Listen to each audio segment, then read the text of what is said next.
Day 753 being Christopher Cruz. It's 1 o'clock in the morning. I'm just finished writing my story, so I'm going to go into all these Facebook groups and post my story to see if there's, people that are interested in coaching. And I'm going through all my pictures from Thailand, Bali, and Nepal. And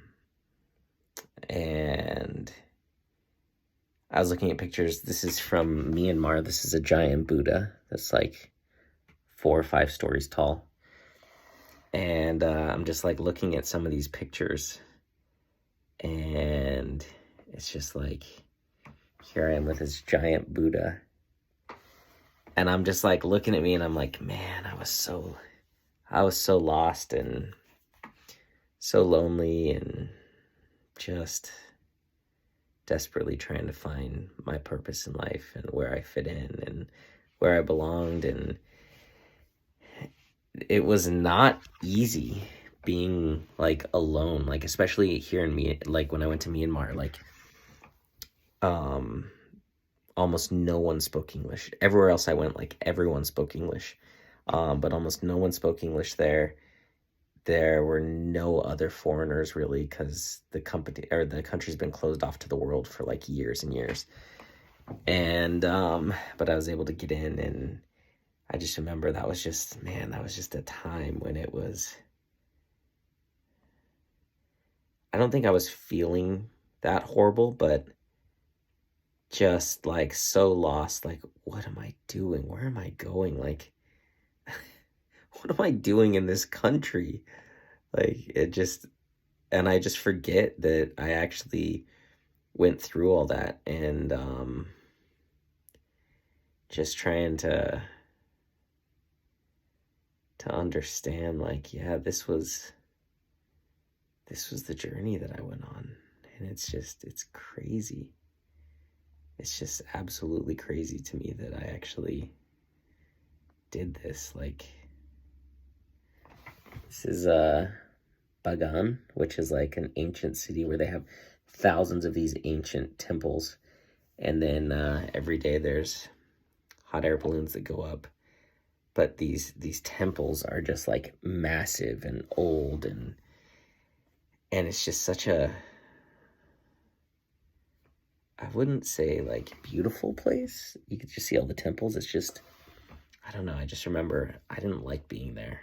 It just felt very lonely and isolated. And I remember I got out of there as quick as I could. I was there for like, I think 2 weeks or 3 weeks. And I was like, okay, I'm getting out of here.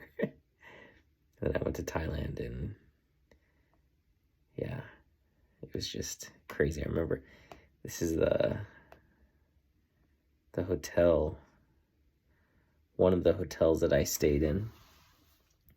And they got like bugs everywhere, so I had to like strap up my bug net with pillows to hold it up and a string tied to the dresser, because I remember walking in this room and it was just so dingy, and the air was thick, and just the moisture, and it was just like, ugh, it was gross. It was like dingy, and I was like, oh God, I'm sure there's cockroaches in here or something.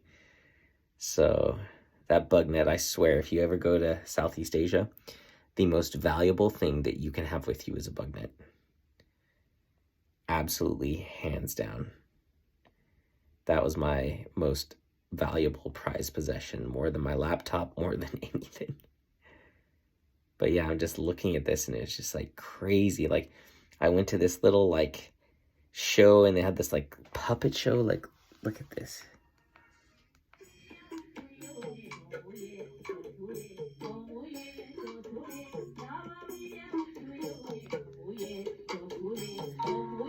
It's just so,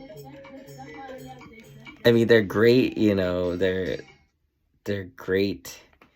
They're very talented people, but it was just weird. It was just, yeah, that was a rough time. And then I got to Thailand, started riding around in tuk-tuks. Wow, this is my very first ever pad Thai that I got from the Thai market the very first night I got there. It sucked. It's not good at all. I was so disappointed. I lived in Thailand for 2 years, and I ate pad Thai maybe 3 times. Maybe 3 times. But when I got there, I stayed at like a really nice hotel. And it was so cheap. It was like, I think 50 or 60 bucks. But it was one of the brand new, like, high-end hotels. Yeah, just crazy.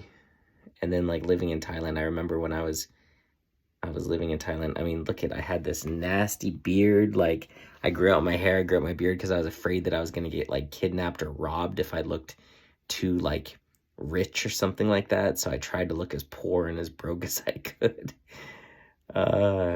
Went to my first Muay Thai fight with this old lady and this guy. And, yeah, we saw some Muay Thai fighting. But I remember this is when I was at, like, my lowest. I was just so lost. Like, what am I doing? Felt so lonely. Oh, my gosh. And then that's when I met my girlfriend from Thailand. It was just like, wow. So I'm just kind of, like, rehashing all of this. Oh, my God, though. The food, though, in Thailand, incredible. Like, the best food in the world. Like, this drink is like a fizz drink with fresh, what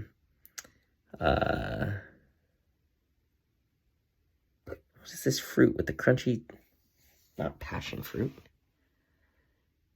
Yeah, passion fruit. I was thinking dragon fruit.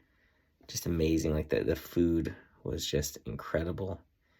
I started taking watercolor classes from a professional artist, which I love those. That like gave me some sanity. But yeah, that was just a really rough time. So yeah, man, I really went through it. I went through a lot. I don't think about it very much because so much happened and it was just such a shock in every way, like living in a different country, doing all these different things. But it was an unbelievable journey. Like, it really was a crazy journey. So, yeah.